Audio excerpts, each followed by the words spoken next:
Bonjour à tous, je suis Anne Samuel. J'ai écrit une série jeunesse de 5 romans qui sont 5 voyages dans le temps à travers l'histoire de l'art et l'histoire de France. Donc je vous ai mis ici pour vous les faire découvrir. Donc j'ai appelé ça les lueurs de traverse. Donc lueurs parce que les lueurs sont les images, plutôt les bougies, les éclairages sont très importants dans mon histoire. Et puis les lueurs, c'est aussi le début de quelque chose. Donc ça correspondait bien à ce que je voulais dire parce que chaque période historique que j'ai traitée, c'est les débuts d'une grande période de création artistique et une grande période de l'histoire de France. Donc les lueurs et de traverse parce que évidemment mon personnage traverse le temps. Donc mon personnage c'est Mona, c'est une petite fille de 13 ans qui, tout bébé, est abandonnée dans une valise pleine de bijoux.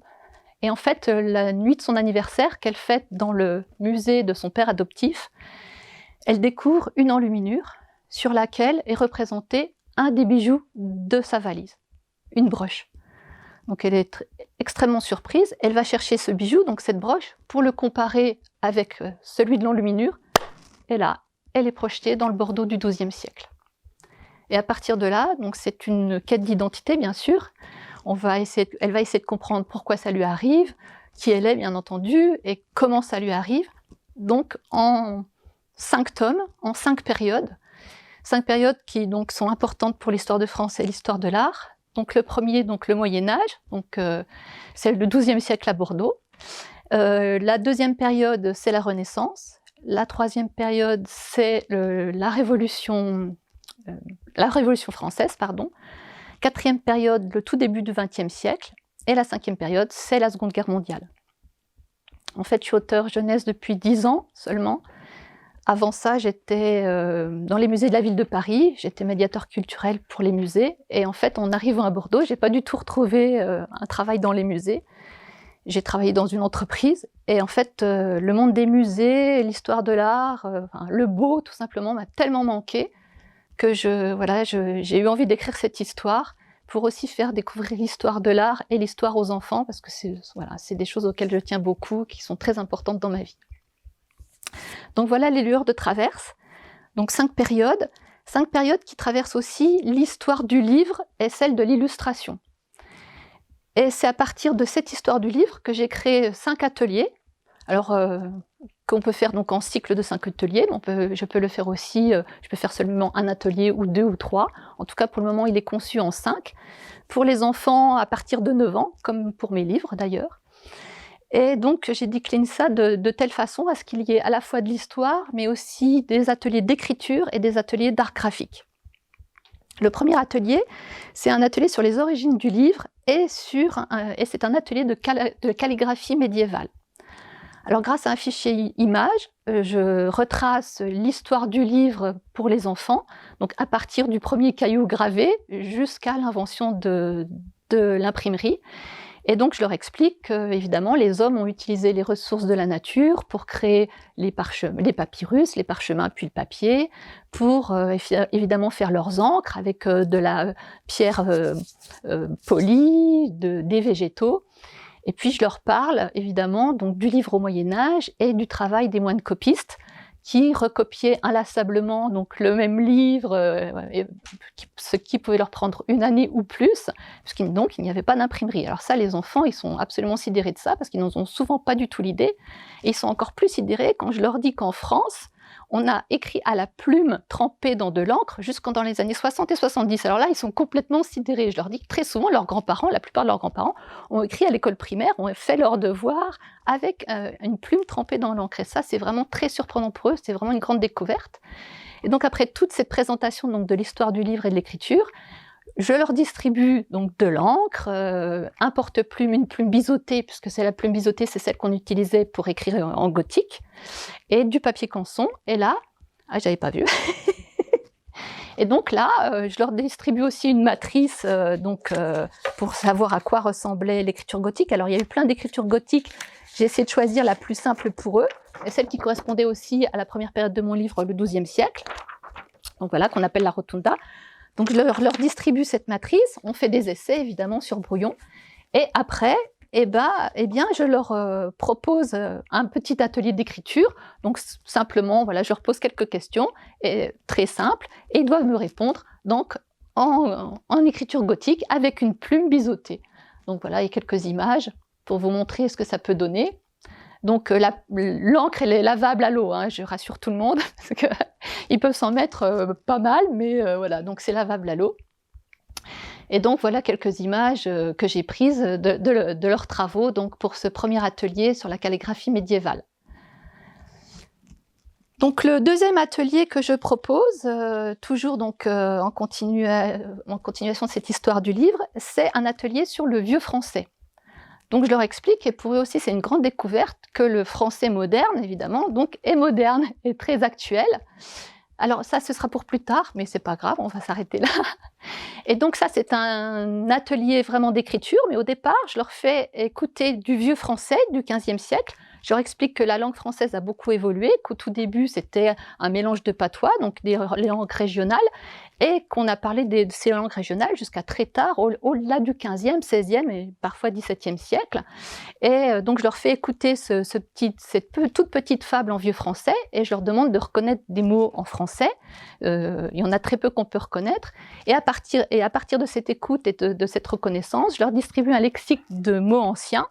Et donc on fait des jeux d'écriture avec ces mots anciens. Et entre autres, je leur demande d'écrire un dialogue, comme moi je l'ai fait dans certains de mes livres, qui mélange des mots anciens et des mots modernes pour que ce dialogue soit compréhensible. Je leur demande d'imaginer une rencontre avec un homme ou une femme du Moyen-Âge, et ils mélangent donc c'est le vieux français et le français moderne pour imaginer ce dialogue dans un voyage dans le temps. Donc voilà, le troisième atelier, c'est sur l'histoire de l'enluminure, enfin sur l'enluminure. Et donc j'explique aux enfants que les premières images dans les livres étaient donc peintes par les moines donc dans les abbayes. Quand ils recopiaient les livres, ils faisaient aussi donc des enluminures, qui sont des peintures donc avec des encres qu'ils faisaient eux-mêmes à partir de produits naturels, comme je vous l'ai expliqué. Et donc ça les surprend beaucoup.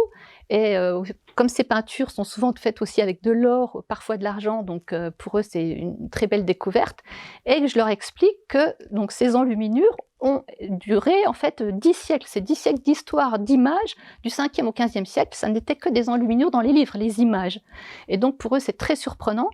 Et je leur explique que les lettrines, dès le début de l'histoire des enluminures, ont été essentielles. Donc dès le 5e siècle, les moines enluminaient. Donc les lettrines, ce sont les grandes capitales des débuts de texte, donc avec des animaux imaginaires, avec des personnages, avec des arabesques, et donc carrément parfois des histoires. Souvent donc les lettres avec 2 étages servaient de cases, et certains estiment que c'est même les premières bandes dessinées, puisqu'il y avait 2 cases, on faisait 2 petites histoires. Enfin voilà, et parfois elles continuaient autour. Voilà, donc je leur raconte tout ça, et après je leur demande donc d'enluminer le texte qu'ils ont écrit à l'encre au premier atelier. Donc voilà quelques exemples. Donc là, ils travaillent sur les animaux fantastiques. Donc évidemment, on travaille avec des feutres dorés, argentés, puis des feutres classiques. Donc voilà, souvent, ils ont pris évidemment la capitale de leur prénom, mais ce n'était pas une obligation, on a joué avec ça. Et donc voilà quelques exemples d'enluminures qu'ils ont pu me faire. Donc ça, c'était dans une classe de CM1, CM2, je ne sais plus si je vous l'ai dit. Voilà, donc cet atelier sur l'enluminure. Le 4e atelier, c'est un atelier d'écriture, vraiment purement d'écriture, où je m'inspire donc de mon 3e roman, puisque dans ce 3e roman, mon personnage, Mona, a la vie qui a à nouveau changé, perturbée, à cause d'un livre qui a appartenu à Léonard de Vinci.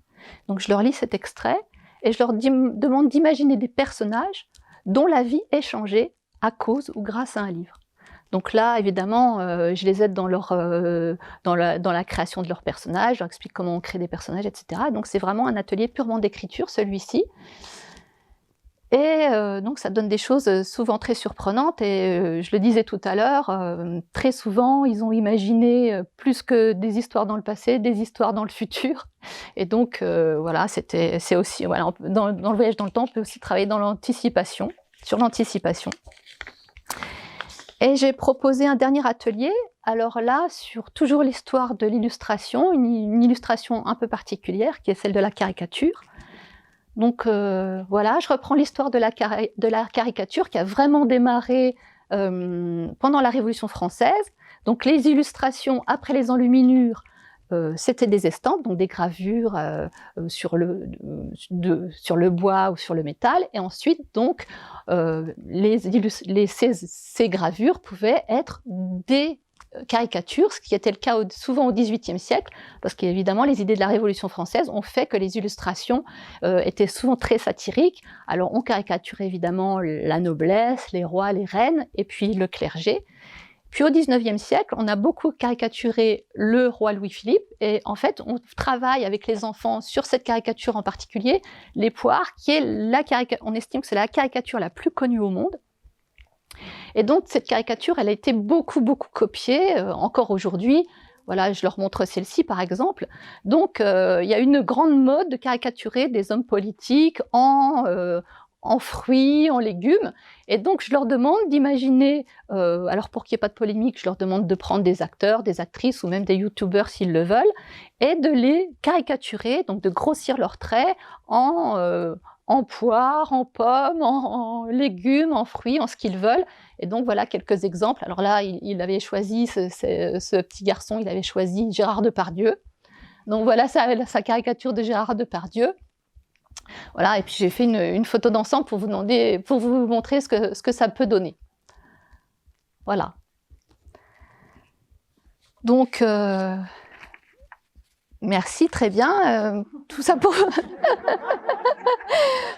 vous dire que voilà, c'est des ateliers qui ont très bien fonctionné. Voilà, j'en étais ravie, et je pense que les enfants aussi m'ont remis un petit cartel. Donc voilà, pour terminer, 2-3 remarques qu'ils m'ont faites. Merci pour cette expérience, c'était trop bien. J'ai préféré l'écriture à l'encre et les enluminures. Louis, j'ai adoré vos ateliers, j'ai adoré l'écriture à l'encre. Brian, j'ai adoré tout ce que nous avons fait, et mon activité préférée était les enluminures. Merci pour tout cela. J'ai adoré tous les ateliers, merci surtout l'atelier où il y avait un livre qui changeait la vie des personnages, c'était génial. Raïs, j'ai beaucoup aimé les activités, et ce que j'ai préféré, c'était quand il fallait créer une histoire. Merci beaucoup. Voilà, merci à vous.